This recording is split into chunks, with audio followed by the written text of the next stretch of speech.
going to talk a little bit about the assignment description for assignment 3. We're going to have a little bit longer to work on this. Next week is a holiday on Monday, so we won't have class next week.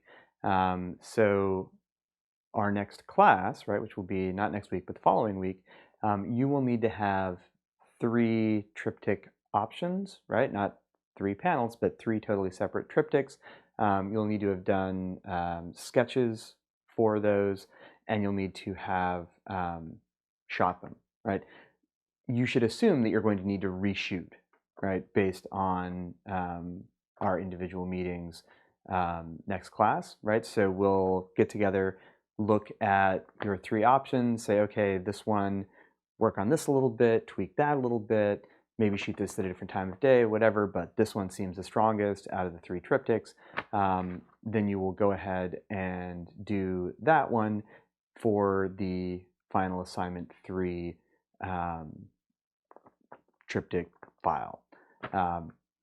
So just so you know, that's what's going to be coming up, right? So 3 triptychs shot, sketched out, sketch them first, sketched, shot, and then we'll meet on those individually next class.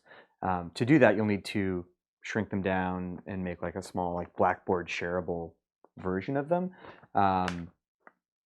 There's a handout on how to print or how to set up your print file for the triptych on the website. Look through that. That should help you figure out how to do it. If you're still having problems, you know, either kludge it together somehow or reach out and we can talk a little bit more about it. But triptychs, what are they, right? So you've seen some people how they work. We're doing it in the Hilliard sort of mode.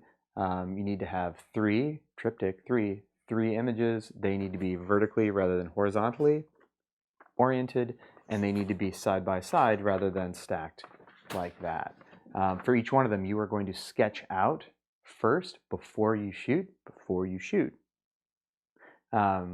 Sketch out what you sort of want in those 3 panels. And this is a way to kind of like, you know, get in there and see like what the major compositional elements are. Sorry, I'm making sure my mic is not turning off. Yeah. You know, so when you make a photograph, you can see everything. When you have to draw it, you can just put in the major important things, right? What's the element that is coming across the frames? What is the sort of subject of the first one, the second one, the third one? How did those relate? That's what the sketch is about. It's about you identifying the essential bits of each of those 3 panels so that when you go to make the photograph, right, you've already sort of like pre-gamed what's going to make a good composition. And then you can work in the field, react to what's in front of you to make that happen. So when you're doing these, right, each photograph or each panel, right, out of those 3 should have, right, some foreground, some background. Each one should have a subject. Remember, we don't want seamless panorama, right? We explicitly want to have some kind of disjuncture, but by the same token, we don't want 3 totally unrelated photographs, right? So the check close one where it's like one person over here and then the same person like that, no, that doesn't work. You know, so also the check close ones where it's just like super close up on the face doesn't work, right? A lot of the people that we saw in the slideshow, they're working with multi-panel imagery, but not in the particular way that we're going to do for this assignment. Keep your camera vertical, I already said that. Use a tripod, right? Tripod's going to slow you down a little bit, right? Make sure that you're looking at your sketch, trying to figure out, okay, this is what I want. Because you are taking a picture and a picture and a picture, you're not seeing on the back of your viewfinder everything all at once. And that means you have to be more thoughtful about what each picture is so that when you finally bring them together, they will do what you want them to do. They will relate in the ways that you want the images to relate. If you're on a tripod, consider using a timed release, right? So like a 5-second or a 10-second timer, just so that when you hit the go button, your camera has a little bit of time to settle down. Likewise, turn off image stabilization, right? If you're locked down on a tripod, image stabilization causes your camera to freak out a little bit. Consider all the basics, compositional elements we use to indicate what the subject of our picture is, right? Depth of field, presence or absence of motion blur, right? Light, color, framing, all of those things, super important to photography in general, and even more so here. Consider, right, the way that in the Hilliard the sort of camera angle shifts a little bit, sort of makes things kind of bend or facet.